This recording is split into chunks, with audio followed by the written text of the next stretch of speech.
Banking ఉద్యోగాల కోసం prepare అవుతున్నటువంటి అభ్యర్థులకు శుభవార్త. స్టేట్ బ్యాంక్ ఆఫ్ ఇండియా నుంచి స్పెషలిస్ట్ క్యాడర్ ఆఫీసర్ సంబంధించిన సెంట్రల్ రీసెర్చ్ టీమ్ సంబంధించిన ఉద్యోగాలకు గ్రాడ్యుయేషన్ ఉంటే సరిపోతుంది. అది కూడా కేవలం కామర్స్, ఫైనాన్స్, లేకపోతే ఎకనామిక్స్, లేకపోతే మేనేజ్మెంట్ సంబంధించినటువంటి దీంట్లో, లేకపోతే మ్యాథమెటిక్స్, లేకపోతే స్టాటిస్టిక్స్ సంబంధించిన రంగాలలో ఏదో ఒక డిగ్రీ పట్టా ఉంటే సరిపోతుంది. ఇది సెంట్రల్ రీసెర్చ్ టీమ్ సంబంధించినటువంటి ఎడ్యుకేషన్ క్వాలిఫికేషన్. అయితే ఈ పోస్టులకు సంబంధించినటువంటి ఏజ్ లిమిట్ చూసినట్లయితే కొన్ని పోస్టులకు డిఫరెంట్గా ఉన్నాయి. ఇక్కడ ఒకసారి మీరు ఏజ్ క్వాలిఫికేషన్ చూసేటువంటి ప్రయత్నం చేద్దాము. సెంట్రల్ రీసెర్చ్ టీమ్ సంబంధించిన ఉద్యోగాలకు అభ్యర్థికి కనీసం 25 సంవత్సరాల నుంచి మాక్సిమం 35 సంవత్సరాల వరకు ఉన్నటువంటి అభ్యర్థులు మాత్రమే దరఖాస్తు చేసుకోవడానికి ఎలిజిబుల్.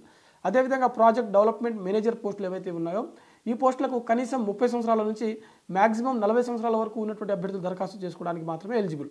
అదేవిధంగా investment officer minimum 28, maximum 40 years వరకు ఉన్నటువంటి అభ్యర్థులు దరఖాస్తు చేసుకోవచ్చు. ఇన్వెస్ట్మెంట్ స్పెషలిస్ట్ సంబంధించిన ఉద్యోగాలకు మినిమం 28, మాక్సిమం 42 ఇయర్స్ వరకు ఉన్నటువంటి అభ్యర్థులు దరఖాస్తు చేసుకోవచ్చు.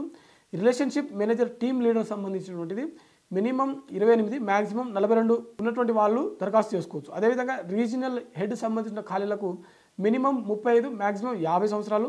జోనల్ హెడ్ సంబంధించిన ఉద్యోగాలకు మినిమం 35, మాక్సిమం 50 సంవత్సరాలు.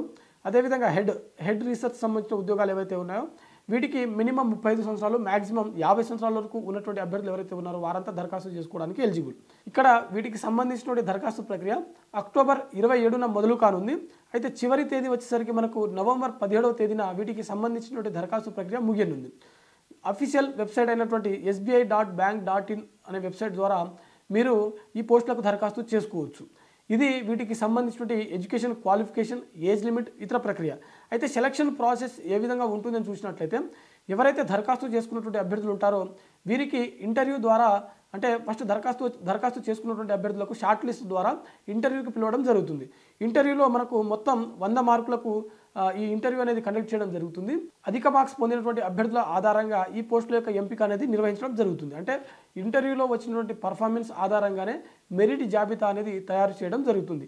సో ఇది మనకు స్టేట్ బ్యాంక్ ఆఫ్ ఇండియా నుంచి స్పెషలిస్ట్ క్యాడర్ ఆఫీసర్ సంబంధించిన ఉద్యోగాల భర్తీకి సంబంధించిన పూర్తి ప్రక్రియ అన్నమాట. ఇది ఇవాల్టి వీడియో. మరిన్ని జాబ్ అప్డేట్స్ కోసం చూస్తూనే ఉండండి Sakshi education. Thanks for watching. Thank you all.